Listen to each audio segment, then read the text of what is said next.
Olá, seja bem-vindo. Está no ar o 27 Segundos pela RCTV, canal 27 da NET Digital. Eu sou Hermes de Luna e vamos direto às imagens do que foi notícia, o que virou manchete, em 27 segundos pelas lentes da RCTV.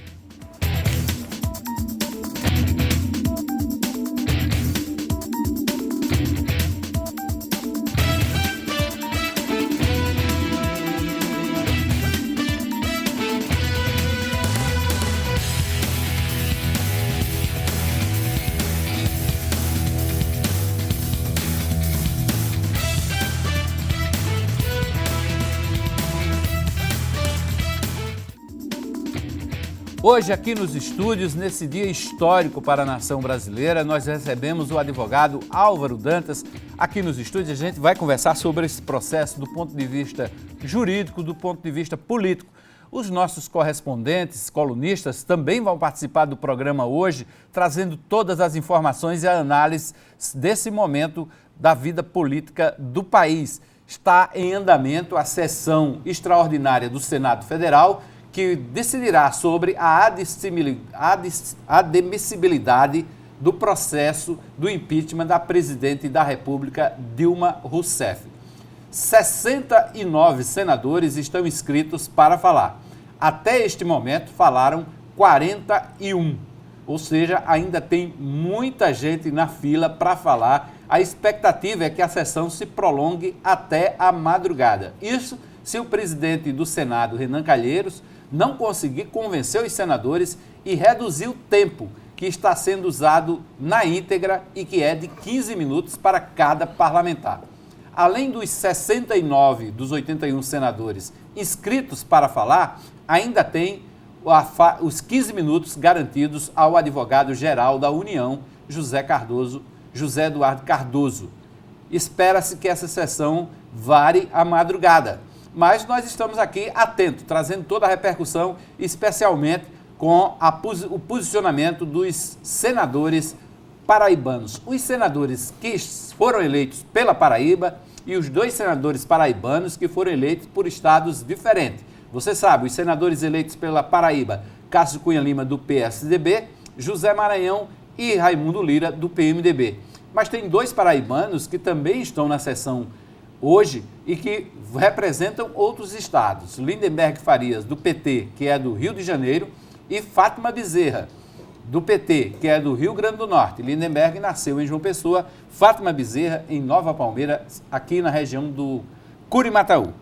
Nós vamos trazer informações com os nossos comentaristas e correspondentes, mas eu quero dar uma boa noite ao Álvaro Dantas, perguntar a ele, já na visão jurídica do Álvaro, como é que ele está acompanhando esse momento, essa votação histórica no Senado. Boa noite, Álvaro.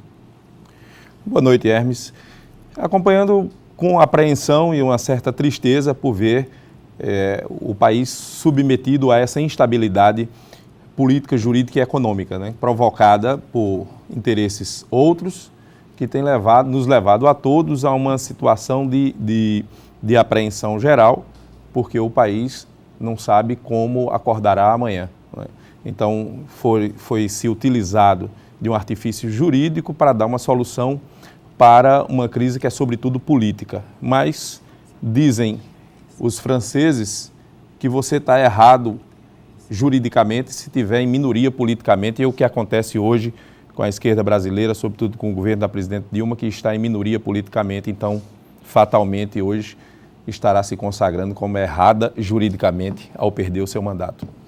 Bom, ela é afastada imediatamente, não é, Álvaro? Ela é afastada imediatamente, se mais de metade mais um dos senadores admitirem o processo que veio da Câmara, né? Isso significa 41 senadores votando pela admissibilidade do processo, que é o que se espera que aconteça sem nenhuma surpresa. Então ela é afastada por até 6 meses, até que se proceda ao julgamento, enfim, de fato, com todas as opções de defesa, para que o Senado, sob a presidência do presidente do Supremo Tribunal Federal, isso é uma peculiaridade, né? Quem vai presidir o julgamento não é o senador Renan Calheiros, mas o presidente do Supremo Tribunal Federal, conduzindo os trabalhos do Senado, Então, eles terão 6 meses para proceder a esse processo definitivo de afastamento da presidente ou de impedimento da presidente da República. É o que se deve dar nos próximos meses. Bom, vamos a Brasília e a Campina Grande com o nosso correspondente Edil Magalhães de Brasília e Arquimedes de Castro de Campina Grande. Boa noite aos dois. Boa noite, Hermes. Boa noite, Arquimedes. Aqui em Brasília já chegamos a 8 horas de sessão. 8 horas de sessão do impeachment. Nós estamos tendo uma média de 4 a 5 senadores por hora falando. Então, nós chegamos agora, Hermes, na verdade, é o 29º. Está acontecendo nesse momento o 30º senador, ele subiu à tribuna para falar agora. Então, nesse compasso, nós deveremos entrar pela madrugada, varar a madrugada, e talvez entre 2 horas da manhã, 2h30 da manhã, é que poderemos ter aí o final de todos esses pronunciamentos dos 68 senadores inscritos, cada um podendo falar até durante 15 minutos. Espera-se que os últimos comecem a falar menos devido ao avançar da hora, do cansaço, mas, por enquanto, os que estão falando não apresentaram essa disposição. O senador Cássio Cunha Lima será o 35º, então, portanto, daqui a cerca de 1 hora ele deverá subir à tribuna do Senado para poder falar os seus 15 minutos. O placar, Hermes, ele está girando, pela opinião dos senadores da Paraíba, tanto Cássio como Zé Maranhão, como Raimundo Lira, em pelo menos mais de 50 votos. E o senador Raimundo Lira, deverá falar por último, junto com o relator da Comissão Especial do Impeachment, ao lado do advogado-geral da União, José Eduardo Cardoso, que vai encerrar toda essa pré-eleição, todo esse conjunto de pronunciamentos dos senadores, para aí sim iniciar a votação. Lembrando que a votação será pelo painel eletrônico e que deverá durar pouco mais que 5 minutos, Hermes. Ok, estamos acompanhando aí. Agora vamos ver como é que hoje as imagens dos bastidores do Senado, né? Tem a imagem dos bastidores do Senado, você acompanhou aí as imagens da cobertura. Aí o senador Raimundo Lira dando uma entrevista coletiva, e veja só quanta equipamento, parafernália eletrônica, isso foi logo pela manhã, antes de começar a sessão propriamente dita, a votação, todo mundo se preparando da parte externa, muita movimentação, a imprensa toda nos corredores do Senado Federal, do Congresso Nacional, se preparando para esse dia histórico. Tinha gente aí de tudo que é canto do Brasil e também de outros países. O senador Raimundo Lira é o presidente da Comissão Especial do Senado. Daqui a pouquinho a gente retoma aqui essas informações, esse contato. Vamos ao intervalo rapidinho e a gente volta já já com novas informações.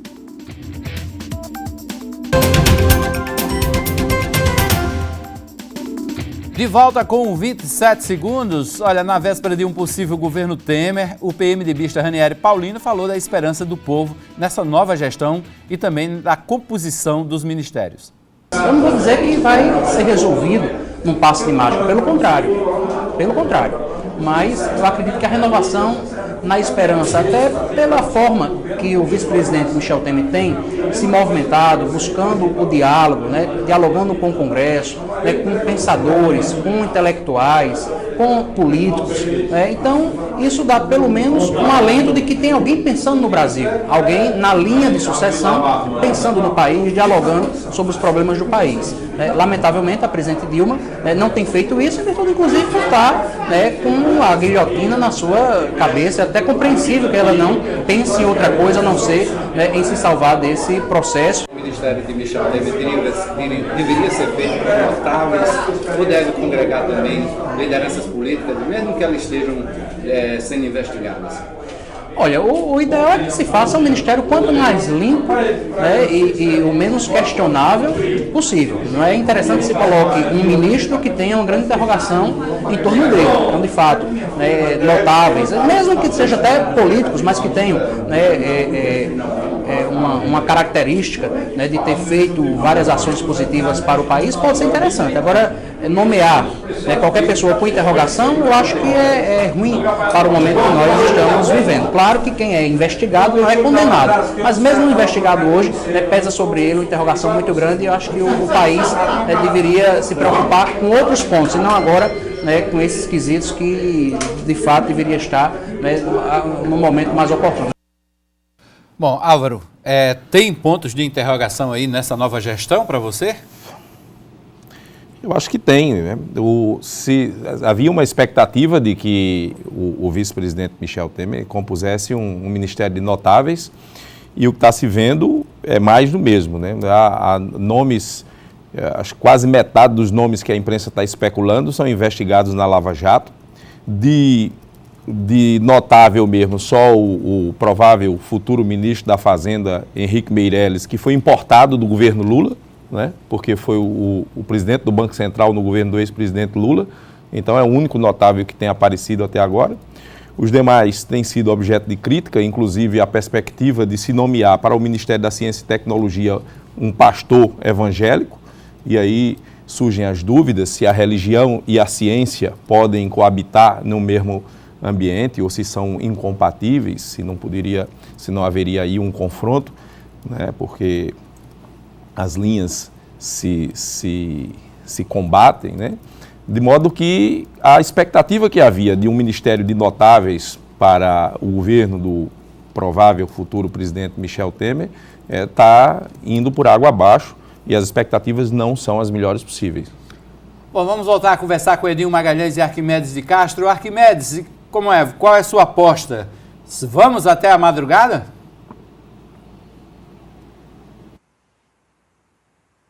Continuar seguindo, vamos ver. Frei Anastácio, nós conversamos com o deputado Frei Anastácio sobre os atos de resistência dos movimentos sociais em favor do PT, como fez o MST ontem. Ele apoia essas manifestações. PT existisse governo do PT, o MST já existia, como também a CPT. A CPT ela surgiu em 1975 para defender os trabalhadores. Então isso é balela. Que exista PT, PMDB, PSDB, o Movimento Sem Terra, como também a CPT, são movimentos autônomos, são movimentos de massa, são movimentos que têm uma ideologia clara, entendeu? São movimentos que são politizados, não é como essa classe política que aí está na Câmara, no Senado, nas Assembleias Legislativas, nas prefeituras. Uma classe que não tem ideologia, que não tem posição política, entendeu? O MST e a CPT tem. Eu sou apoio. Então eles agem e sabem muito bem o que fazer. Vamos voltar a conversar com Edinho Magalhães e Arquimedes de Castro. Arquimedes, qual é o seu placar? Olha, o meu placar é 56, mas o placar do Edinho é 58. Ele acha que tem 58 senadores que já estão absolutamente convencidos de que a presidente Dilma deve ser cassada. O placar agora está 24-6, né? Eu estou acompanhando aqui pela TV Senado e está 24-6. Eu acho que essa sessão vai até umas 10 horas da manhã e, se tudo ocorrer como o presidente Renan está prevendo, às 11 horas a presidente será notificada de que não é mais presidente, convidada a sair do poder, e aí será marcada a posse do Michel Temer. Eu gostaria de destacar 2 discursos que eu achei muito importantes durante o dia de hoje. Um deles foi do José Maranhão, que falou logo no começo da sessão, ele que aproveitou para falar contra o parlamentarismo. Ele disse que não concorda com o posicionamento, por exemplo, de Renan Calheiros e de outros senadores tucanos também, que defendem a adoção do sistema parlamentarista no Brasil. O senador José Maranhão não deixou por menos, e como previu aqui neste programa Lena Guimarães, passou a limpo aquela questão da eleição dele, foi abandonado pela presidente Dilma em detrimento aí do apoio a Ricardo Coutinho.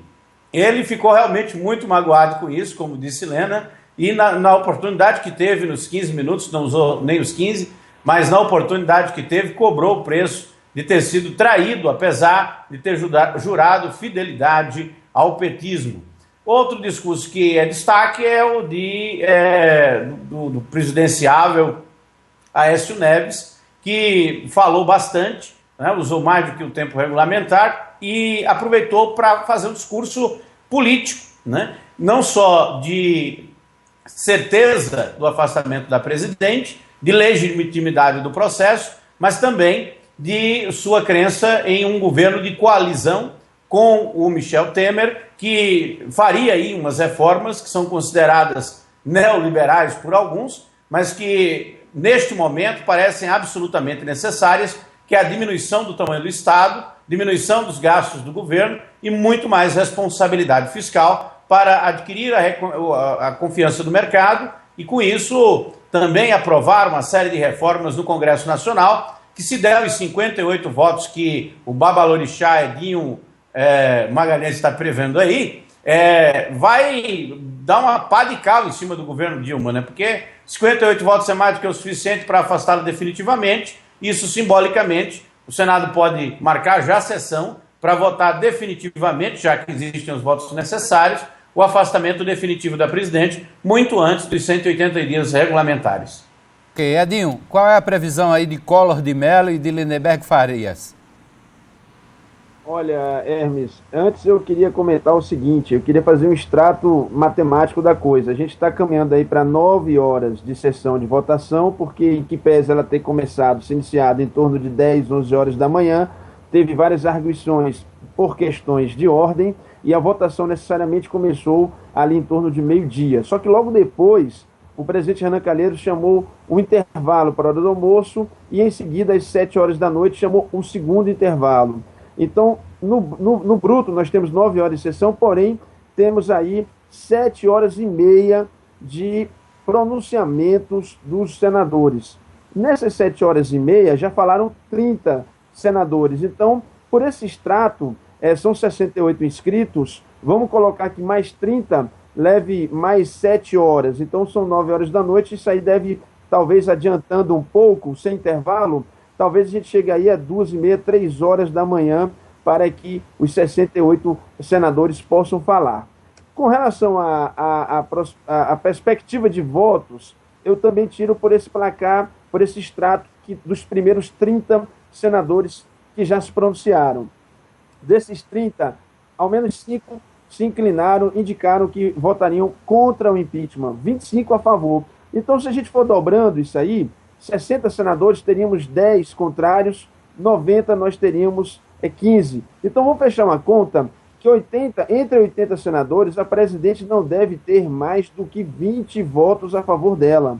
Porque, do contrário, se ela tivesse 26, ela poderia tentar se salvar na segunda votação, quando são necessários, no mínimo, 54 votos. Por isso que a minha projeção é bem perto dos 60 votos. Eu estou dizendo 58, que é uma projeção ousada, mas eu acho que está dentro dessa perspectiva que nós estamos acompanhando até agora nessa sessão de votação. O senador Lindenberg Farias, obviamente, vai votar contra, ele ainda não falou, e o Fernando Collor de Mello, uma grande incógnita, não apareceu hoje no plenário, não deu entrevistas, e estamos aguardando a fala dele para poder acontecer. O senador Cássio Chianima, que deve, daqui a cerca de 40 ou 50 minutos, estar subindo a tribuna, porque ele é o 35º, já estamos na 31ª pessoa do Senado para falar agora na sessão do impeachment. Hermes.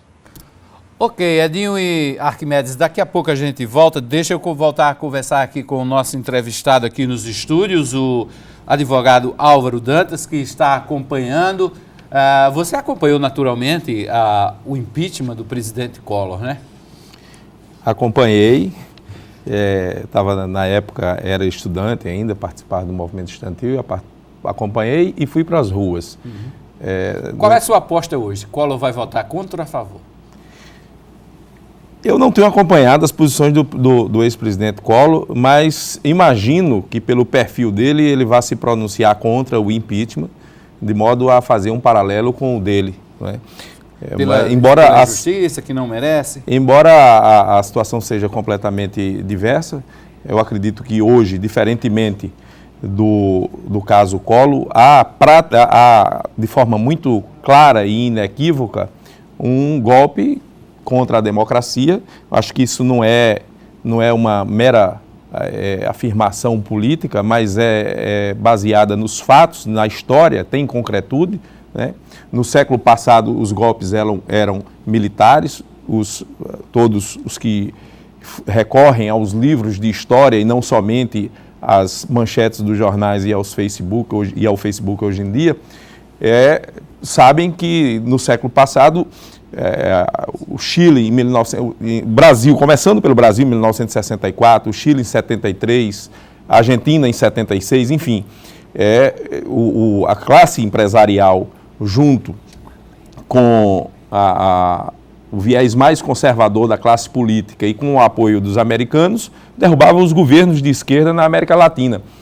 Hoje, no século XXI, isso não se pode mais, não é mais admissível. Então, o golpe simplesmente ele tomou uma nova roupagem, mais aceitável, né, mais moderno, mais clean, né, para usar uma linguagem aí dos jovens, de modo que o que nós estamos vendo é o que aconteceu, por exemplo, em 2009, em Honduras, quando o Manuel Zelaya foi apiado do poder em poucas horas, por insistir numa consulta popular. Aquilo foi tomado como uma afronta à soberania do país e ele foi derrubado. Em 2012, Fernando Lugo, no Paraguai, a mesma coisa, fizeram um simulacro de impeachment e derrubaram um governo de esquerda, dando o nome mais aceitável, mas que foi um golpe também contra um governo de esquerda, como está se dando hoje um golpe no Brasil contra um governo de esquerda, que é um atalho, na verdade, que a direita está tomando para voltar ao poder. Né? São ciclos de poder. São ciclos com novas roupagens. Novas roupagens. Novas roupagens. Então, é um atalho, enfim, é um atalho que a direita está... São verificados em várias partes do mundo. É verdade, mas nem por isso é aceitável. É questionável, vamos dizer assim. Bom, a gente vai ao intervalo e volta em seguida. Edinho Magalhães, nosso correspondente, conversou logo cedo com os 3 senadores da Paraíba. Assim que a gente retomar o terceiro bloco do programa, vamos trazer essas entrevistas com os senadores paraibanos.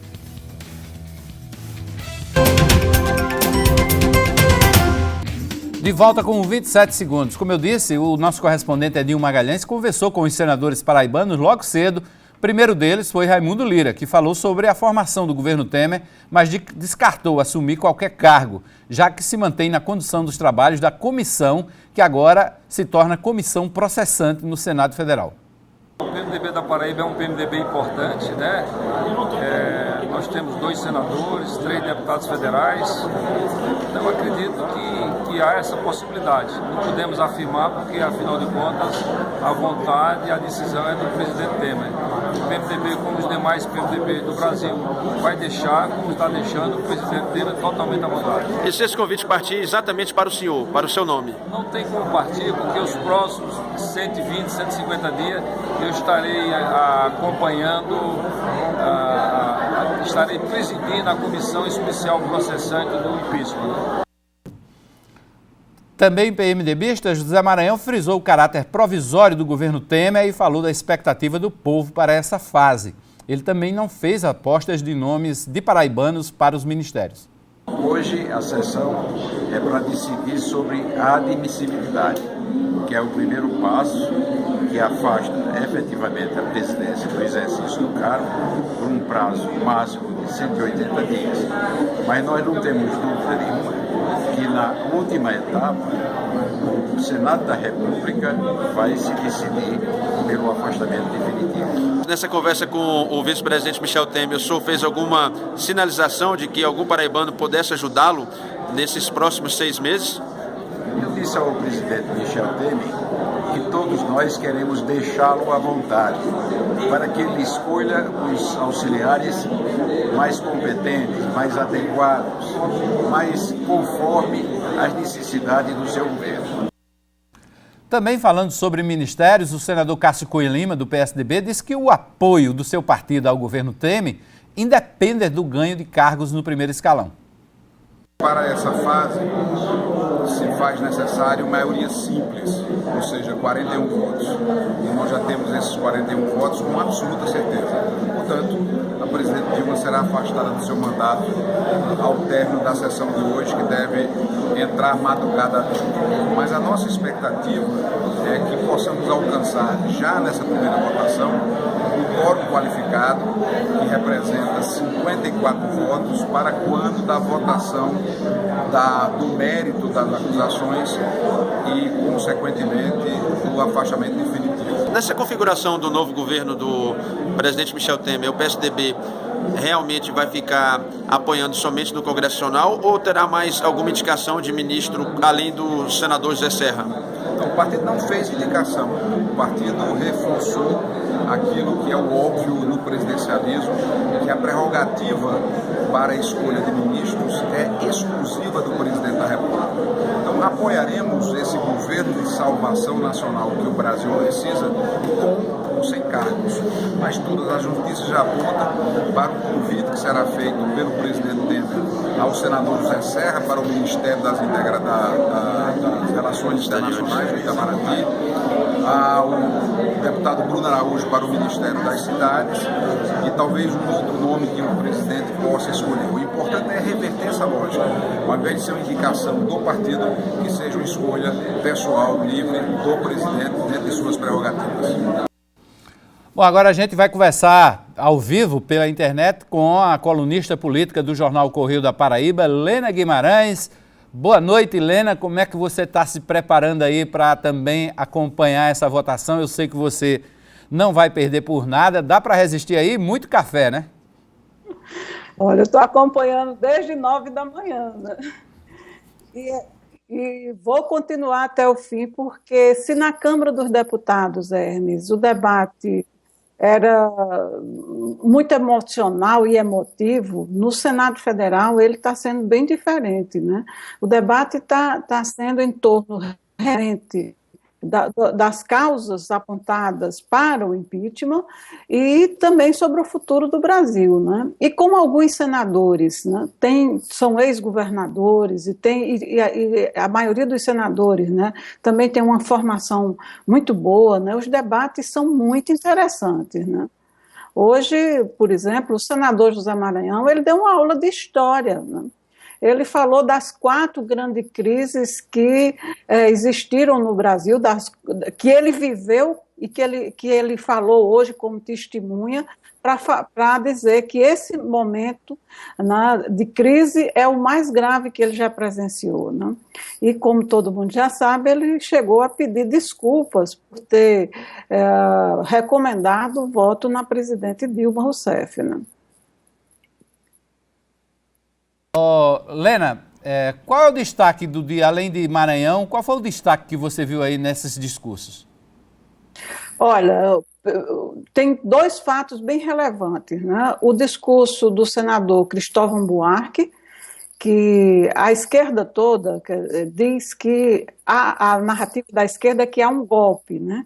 E que é um golpe da direita para tomar o poder da esquerda por não ter conseguido, né, tomá-lo no voto nas urnas, né? O senador Cristóvão Buarque hoje fez um discurso muito forte, fazendo uma análise de por que a esquerda tinha chegado ao ponto que chegou. Ele, que é um parlamentar que tem a marca da esquerda, né, disse onde a esquerda errou, disse que a esquerda errou muito, que perdeu seus objetivos e que está criando até uma narrativa de golpe para poder justificar esse momento histórico. Esse foi um, né? O outro foi o do senador Aécio Neves, né, que deixou bem claro que o momento de hoje, o julgamento de hoje, nesse momento não está em causa o mandato de Dilma, de uma pessoa só, ou o julgamento de um partido, mas de uma forma, de um modelo de governar. Eram os erros que estavam sendo julgados ali naquele momento e também num contraponto à esperança dos brasileiros, né? Ele mostrou que os erros causaram a economia brasileira e também a esperança que o Brasil tem nesse momento de que o Congresso Nacional corrija e coloque um ponto final nesse momento de desesperança, né, para o país, né? Ok, Helena Guimarães, obrigado pela participação aqui no 27 Segundos. Vamos aguardar, vamos continuar aguardando. Acho que vai varar a madrugada. Eu também acho, Hermes. E deixa eu te dar só mais uma informação. Teve um paraibano hoje que quase virou ministro, viu? O deputado Wilson Filho foi cogitado, foi o primeiro nome, era o nome preferido da bancada do PTB para ser indicado para o Ministério do Trabalho. O deputado recusou o convite, né, disse que estava candidato a prefeito de João Pessoa, que queria continuar com essa candidatura, e a bancada do PTB, que chegou a ser liderada por ele durante a votação do impeachment na Câmara dos Deputados, foi para uma segunda opção, que é o deputado gaúcho Ronaldo Nogueira, né? Essa reunião foi no final da tarde de hoje. Então, Wilson Filho, PTB Paraíba, não vai virar ministro de Temer porque preferiu entrar na disputa pela Prefeitura de João Pessoa. Helena Guimarães, obrigado mais uma vez, uma informação exclusiva aí da colunista Helena Guimarães. Ontem ela trouxe uma informação também exclusiva no Correio Debate da TV Correio, da formação de uma frente com 6 partidos aqui em João Pessoa, tentando viabilizar uma terceira via aqui em João Pessoa. Seria PSDB, PMDB, PSC, PMB, que é um novo partido, o Partido da Mulher Brasileira, né? E tem mais, e o PTB. Esses partidos estavam se juntando para lançar uma candidatura própria, uma definição de um nome que sairia desse partido para fazer a terceira via para entrar nessa polarização entre Cida Ramos, do PSB, e o atual prefeito Luciano Cartacho, do PSD. Vamos voltar aqui. Álvaro, no seu entendimento, você que já acompanha aí as eleições há algum tempo, toda essa situação do Brasil terá reflexo nas eleições municipais ou não? Essa eleição é só uma eleição localizada? Eu acho que o cenário municipal ele se impõe. Acho que o eleitor valoriza mais o debate local, da sua comunidade. Pode ter alguma influência, sobretudo nas cidades de porte médio a grande, no que refere a uma marca ruim que pesa neste momento sobre o PT, né? Houve um dano à imagem do PT nesse momento, que durante algum tempo o partido precisará de algum tempo para se recompor, embora eu acredite que se recomponha e que possa sair fortalecido desse período que volta à oposição no país. Mas, repito, eu acredito que os temas que nortearão as campanhas municipais serão temas locais, temas afetos à comunidade local. O tema nacional terá um espaço de menor relevância. Ok, bom, aí agora vamos para um momento engraçado dos bastidores, né? O senador Renan Calheiros, presidente do Senado, passou por uma situação constrangedora. Ele não vai votar hoje na decisão do impeachment, mas durante uma entrevista coletiva, veja o que aconteceu com o Renan. Caiu um dente em plena entrevista coletiva, foi o chamado impeachment do pivô. Votar em nenhuma circunstância. E eu já declarei que não vou votar hoje. Da mesma forma que não devo votar na pronúncia e não devo votar na sessão definitiva. Porque eu estou lutando para manter a independência, a isenção e a imparcialidade. E eu considero que votar seria negar tudo isso que eu tentei fazer até agora. Esforço para que nós tenhamos uma conclusão até 10 horas. Eu não sei se nós vamos conseguir. Caiu Renan Calheiros passando por esse constrangimento. Não é bom? Bom, vamos a um intervalo e voltamos em seguida com 27 segundos aqui na RCTV.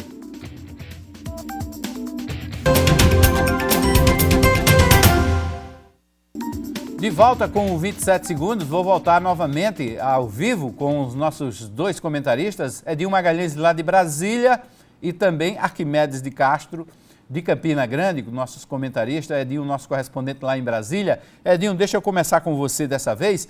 Nós perguntamos aqui aos telespectadores, através da enquete, está no perfil da RCTV. O perfil da RCTV no Twitter é @RCTV_canal 27. Nós perguntamos Qual o placar para a votação do impeachment no Senado? Mais de 41 votos, menos de 41 votos, mais de 50 ou mais de 54 votos? Até agora, mais de 54 votos está ganhando com 59% das intenções.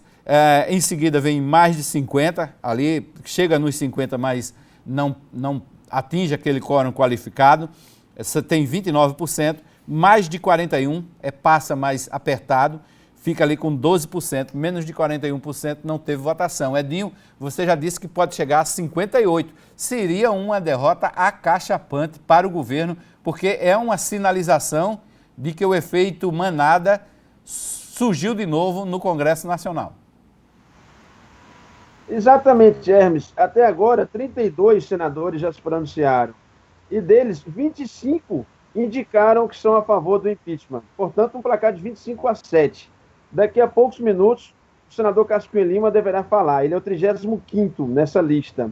E a tendência é se manter essa projeção progressiva de cerca de 3-1, 4 votos a 1, né, do jeito que a coisa está se consolidando. Então, no universo aí de 74, 76 senadores que deverão votar hoje, você tem aí uma projeção máxima para o governo de 20 ou 20 e poucos votos. Por isso que eu acredito que o placar deverá ser superior a 54 votos, se aproximando bastante dos 60 votos. Agora, Hermes, umas coisas interessantes, notas de bastidores. A gente pode falar nesse momento? Sim. Pode sim, A nota de bastidor é o seguinte: a presidente Dilma, dado o avançar da hora, que deve realmente se prolongar mais do que a nossa previsão inicial, que eu falei 2, 3 horas da manhã, deverá se estender até umas 3 ou 4 horas da manhã, a presidente Dilma, então, portanto, deverá ser avisada somente próximo do meio-dia pelo primeiro secretário da mesa diretora do Senado da República, que é o senador Vicentinho, junto com o secretário-geral da mesa, que vão anunciar a decisão do Senado Federal. Portanto, ela prepara um pronunciamento para quinta-feira, amanhã à tarde. E aí há uma controvérsia se ela imediatamente deixaria o Palácio do Planalto em direção ao Palácio da Alvorada, amanhã mesmo, ou deixaria, de acordo com o avançar da hora, para a sexta-feira pela manhã. A saída dela do Planalto para a Alvorada deverá ser discreta, ela não deverá mais descer a rampa do Planalto como havia se cogitado antes, com um séquito de assessores, com manifestantes e até mesmo com ex-ministros e talvez com a presença do ex-presidente Lula. Não, ela deverá sair pelo térreo, pela portaria principal, mas pelo térreo, de carro até a Alvorada. Se bem que deverá ter aí uma claque de manifestantes para acompanhar esse trajeto a pé entre o Palácio do Planalto e o Palácio do Alvorada, que são cerca de 5 quilômetros. Para que quem está em casa entender, o Palácio do Planalto da Alvorada é a residência oficial da Presidência da República, onde ela poderá permanecer enquanto durar essa comissão processante do impeachment, essa parte da comissão que vai investigar efetivamente sobre o seu afastamento permanente ou não. A outra nota de bastidores se dá pela transição, sobre como o vice-presidente Michel Temer deverá se portar e se conduzir nessas próximas horas. Ele deverá ser avisado igualmente pelo primeiro secretário da mesa diretora do Senado, do Palácio Jaburu, deve ir até o Senado amanhã para poder fazer o seu primeiro pronunciamento, onde ele deverá informalmente ou com alguma solenidade ser avisado de que o Congresso tomou essa decisão e que, portanto, ele estaria apto para poder assumir a presidência da República. Também é esperado para amanhã ou até sexta-feira o pronunciamento dele, do vice-presidente já no cargo, né, já imbuído no cargo de presidente da República, um pronunciamento à nação, quando ele deverá, no fim de semana, apresentar, então, o seu corpo ministerial e também as suas diretrizes para as suas ideias, que são projetos estruturantes e estruturais para o Congresso Nacional. E, por fim, Hermes, a última nota é que a presidente Dilma, na data de hoje, a data chamada pela grande imprensa como último dia de trabalho, ela assinou 14 decretos em que faz alguns ajustes, em que faz alguma realocação de recursos, alguns itens considerados prioritários e também, para surpresa, ela decreta que alguns cargos, como a presidente da CONAB e da Embrapa deverá ser exercido somente para técnicos especializados com reconhecida carreira na área e que não pertença a nenhum quadro de partido político. Decisão essa que deveria ser estendida, por exemplo, para a Petrobras, mas o governo do PT teve 13 anos para fazer isso, ela teve 5 anos e meio para fazer isso, e agora, na prorrogação do segundo tempo, é que ela faz isso por decreto entre os 14 que ela assinou hoje, Hermes. Tem uma informação aqui que o ex-presidente Lula vai acompanhar a saída de Dilma no Palácio do Planalto, viu, Edinho? Tem uma informação chegando aqui na internet. É assim, hoje é um dia movimentadíssimo. Arquimedes, tem movimentação aí em Campina Grande, pró e contra impeachment? Aqui em João Pessoa eu já vi fogos. Aqui em Campina Grande está chovendo bastante agora, nesse instante, Hermes. E as pessoas estão assistindo provavelmente pela televisão, né? Alguns campinenses que eu conheço foram para Brasília assistir lá mesmo no Congresso, né? Ou nas proximidades do Congresso, a esse processo histórico de impeachment da presidente da República. E eu gostaria de, nesses momentos finais do programa, colocar rapidamente uma questão para a nossa reflexão filosófica e política. Vem parafraseando o historiador e também filósofo Luiz Felipe Pondé. Ele, numa das aulas que eu assisti, ele me disse certa vez que, ao contrário do que se pensa, um momento como esse de ruptura, o que acontece a seguir, ou seja, os momentos que se seguem à ruptura política, não são momentos de bonança, não são momentos de comemoração. É óbvio que quem está tomando o poder vai comemorar, é óbvio que PSDB, PMDB, os partidos aí dessa coalição estão comemorando uma vitória sobre o petismo, sobre o marxismo histórico e dialético, mas é bom lembrar que o país está em crise e que quinta-feira, sexta-feira, vai continuar sendo um dia de azar, sexta-feira 13. Né? Há quem diga, inclusive, que o Michel Temer estão articulando aí para ver se empurram para ele assumir na sexta-feira 13, numa forma simbólica de desejar azar para esse governo transitório. Agora, eu tenho a impressão, e tenho quase certeza disso, de que as medidas de austeridade fiscal e as medidas a serem anunciadas por Michel Temer serão bastante duras, não terá um momento fácil, teremos aí um semestre bastante difícil e um semestre, se assim for da vontade do Senado, ainda mais difícil, porque a presidente da República, Dilma Rousseff, não está disposta, pelo menos ainda não manifestou essa disposição, de renunciar, e aí há a possibilidade, sim, de um governo cercado por uma oposição raivosa. Devemos lembrar que o Partido dos Trabalhadores nasceu das greves no Bernardo do Campo, do ente metalúrgico, e também da coalizão com a luta armada contra o governo militar.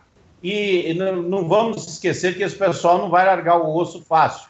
Teremos aí momentos bastante difíceis nas próximas semanas, e eu prevejo também nos próximos meses. Tomara que o Temer não tenha azar e, para a sorte de nós brasileiros, a gente consiga sair desse mar de lama que mergulhamos devido a uma crise quase sem fim, que se estende dolorosamente, prejudicando principalmente os brasileiros em condição de maior fragilidade social. Tenham todos uma excelente noite e é sempre um prazer participar de um programa tão qualificado, por 27 segundos, ao lado de Helena Guimarães, também do meu amigo Edinho Magalhães e de Hermes de Luna. Um grande abraço a vocês e até a próxima. Até a próxima, Arquimedes. Até a próxima, Edinho. Também boa noite. Vamos continuar acompanhando. Boa noite, Hermes. Só lembrando que depois do afastamento da presidente da República e do já afastamento do presidente da Câmara dos Deputados, teremos possivelmente o afastamento do vice-presidente, o Valdir Maranhão. E agora, à noite, o ministro Luiz Edson Fachin, do Supremo Tribunal Federal, anunciou que em breve o presidente do Senado, Renan Calheiros, deverá ser denunciado no Supremo Tribunal Federal, e aí ele vira réu e, portanto, deverá ser impedido de continuar na linha sucessória da presidência da República, caindo isso sobre o colo do presidente do Supremo Tribunal Federal, Ricardo Lewandowski, essa linha sucessória. Então, a moda agora é afastamento. Não tem ninguém sendo caçado ou expurgado, mas afastado é a palavra da moda, Hermes. Bom, porque acaba com essa história de investigação seletiva e também a gente tem uma oportunidade de passar esse país a limpo. Vamos ver se continua. É bom que continue nessa linha. Muito obrigado, Arquimedes. Muito obrigado a Edinho Magalhães. Vou voltar aqui com o nosso entrevistado aqui hoje, nessa participação especial, o Álvaro Dantas, no finalzinho do programa.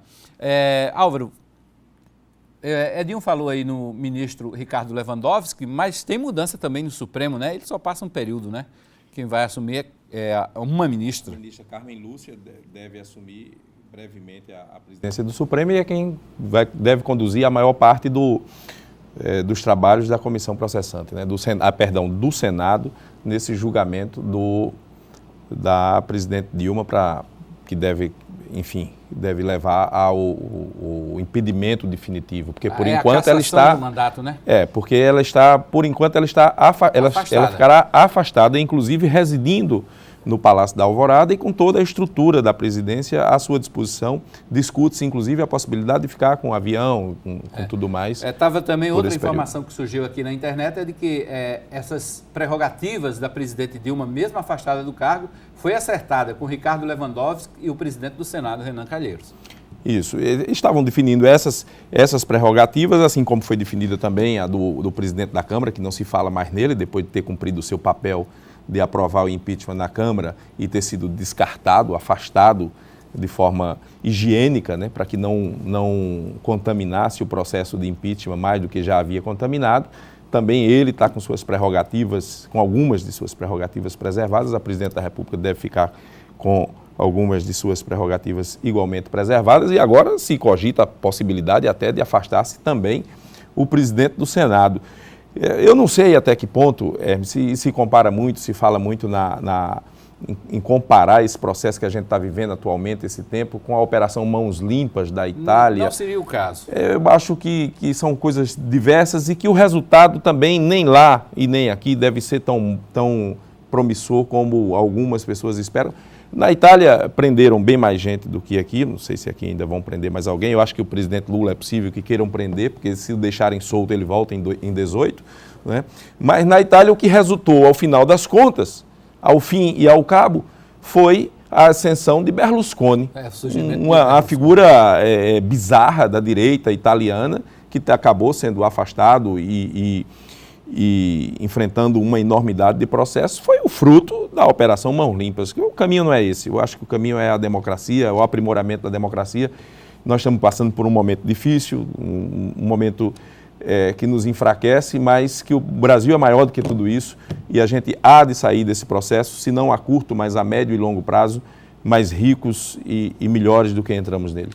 Ok, agradecer também a sua presença aqui, Álvaro Dantas, agradecer a audiência do Wellington Pontes, do Radomércio, que está nos assistindo, a Juliane, o Hugo Pires, a Rebeca Nóbrega, o Jackton Kelly, a Sandra Azevedo, a Magna, a doutora Paulíria Maris, o Ranieri Abrantes, o Wellington, a Mônica Figueiredo, o advogado Franceschini, o Antônio Luiz, também a Irene Faustino, Cacá Barbosa, o Leonardo Victor, todos acompanhando. O André Coelho também está aqui nos assistindo, acompanhando, e o Wellington Pontes, que eu também já falei aqui, nos acompanhando neste programa de hoje, neste dia em que há uma votação no Senado Federal pela admissibilidade ou não do processo de impeachment da presidente da República.